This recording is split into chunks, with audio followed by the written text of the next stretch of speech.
Testimonies for the Church, Volume 5. Chapter 56. Religion and Scientific Education. Dear Brother and Sister B, you have both been presented before me as in danger spiritually. You were leaving the right path and were placing your feet in a broader road. Sister B was saying many things in jots and tittles, here a little and there a little, which were as seed sown, and the harvest will surely come. She was encouraging unbelief and telling her husband that the road they had been traveling was altogether too narrow and lowly. She thought that her husband's qualifications were of a high order and should be exercised in a broader and more influential manner.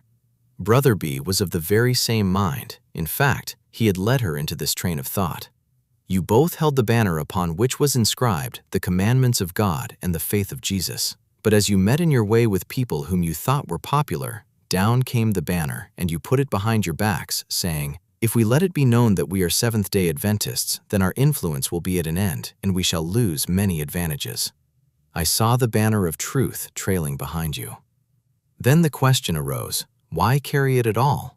We can believe that which we see to be truth, but we need not let the educators and students know that we bear this unpopular banner. There were those in your company who were not pleased or satisfied with these suggestions, but they weakly followed your influence in place of letting their light shine by holding aloft their standard. They hid their banners and marched on, fearing to let the light which was given them of heaven shine before all. I saw one approaching you with firm tread and grieved countenance. He said, "Let no man take your crown. Have you forgotten the humiliation endured by the Son of God in coming to our world? How he suffered abuse, reproach, insult, hatred, mockery, and betrayal. How he endured the shameful trial in the judgment hall after having suffered the superhuman assaults of Satan in the Garden of Gethsemane. Have you forgotten the wild cry from the mob, 'Crucify him, crucify him,' and how he died as a malefactor?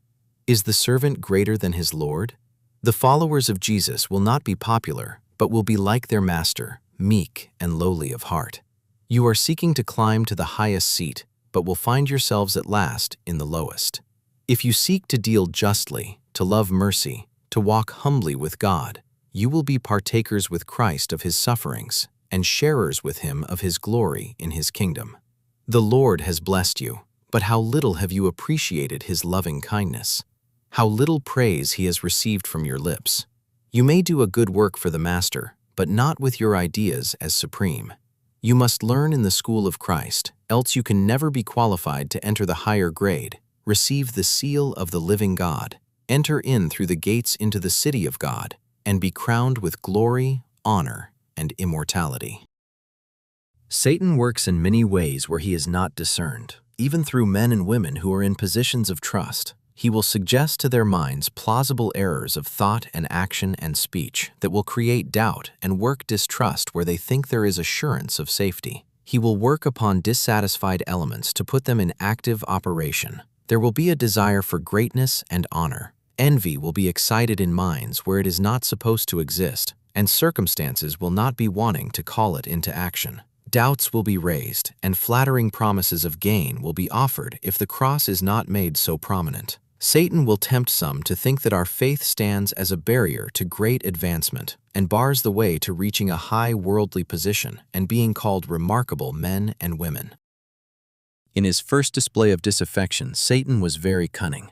All he claimed was that he wanted to bring in a better order of things, to make great improvements. He led the holy pair away from God, away from their allegiance to his commandments, on the same point where thousands are tempted today and where thousands fall, that is, by their vain imaginings. True knowledge is divine. Satan insinuated into the minds of our first parents a desire for a speculative knowledge, whereby he declared they would greatly improve their condition. But in order to gain this, they must take a course contrary to God's holy will, for God would not lead them to the greatest heights. It was not God's purpose that they should obtain knowledge that had its foundation in disobedience. This was a broad field into which Satan was seeking to lead Adam and Eve, and it is the same field that he opens for the world today by his temptations.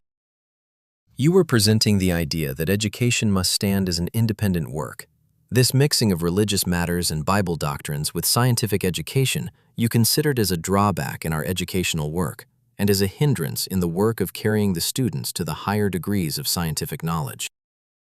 The great reason why so few of the world's great men and those having a college education are led to obey the commandments of God is that they have separated education from religion, thinking that each should occupy a field by itself.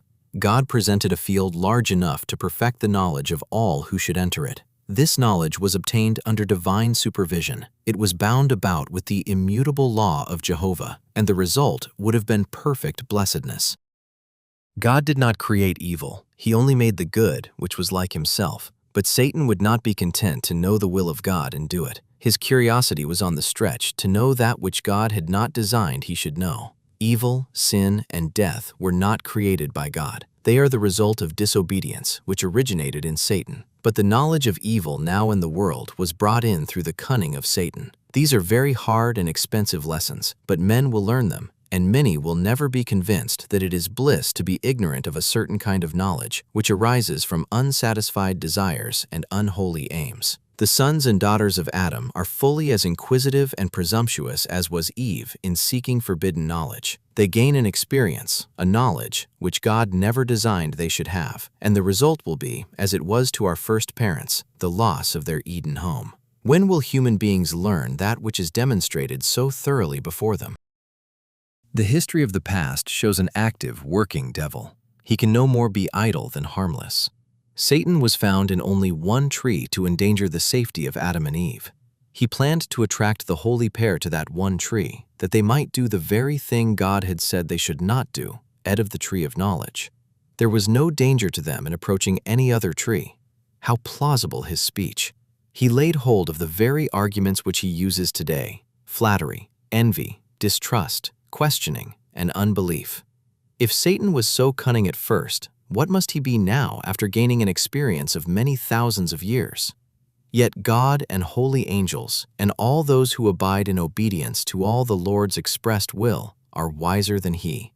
The subtlety of Satan will not decrease, but the wisdom given to men through a living connection with the source of all light and divine knowledge will be proportionate to his arts and wiles.